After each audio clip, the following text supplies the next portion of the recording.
Partie en soirée dans la discothèque La Charrette avec ses amis à Brive, Justine Vérac avait eu la sensation d'avoir été droguée à son insu. Rassuré par son ami Théo, celui-ci a livré des confidences terrifiantes aux journalistes du Parisien. Pendant qu'elle vomissait, elle répétait « Je suis sûre qu'on m'a mis un truc dans mon verre ». Lucas disait de ne pas s'inquiéter, qu'elle avait tout évacué de toute façon. Rapidement, Lucas, 21 ans et agriculteur de profession, propose ensuite de s'occuper de la jeune femme et de la raccompagner. Mais une fois Justine partie, Théo a un terrible pressentiment. Cette fois il est en sûr, elle est en danger. Effrayé à l'idée que Lucas lui fasse du mal, il le contacte pour savoir où se trouve son ami. Il m'a dit « T'inquiète, je m'en occupe, repasse dans 1 heure ». J'ai appelé Lucas. Il m'a répondu qu'il était parti avec une fille, que je le dérangeais en plein acte. Je lui demandais s'il n'était pas en train d'abuser de mon ami et m'a dit que non, qu'il était avec une blonde. Effectivement, une jeune femme blonde a confirmé avoir été raccompagnée par Lucas la même nuit.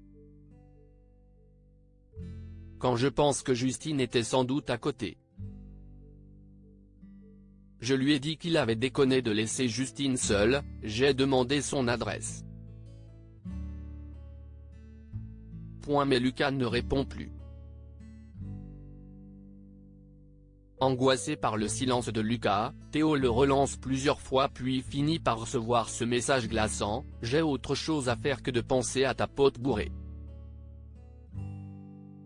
Quand je pense que Justine était sans doute à côté. Se désole Théo.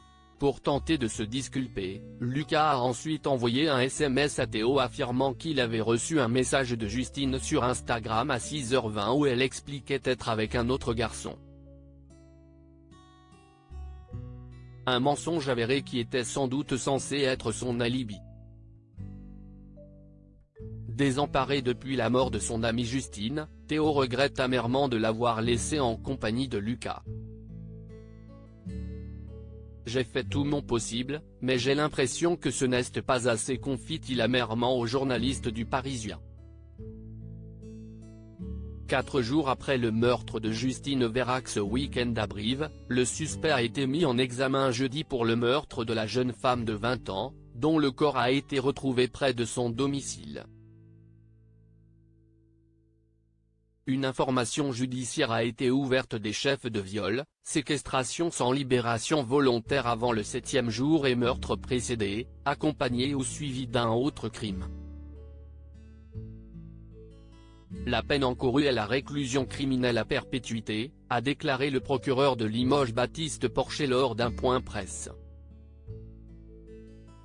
Lucas reste présumé innocent des faits qui lui sont reprochés jusqu'à la clôture définitive du dossier.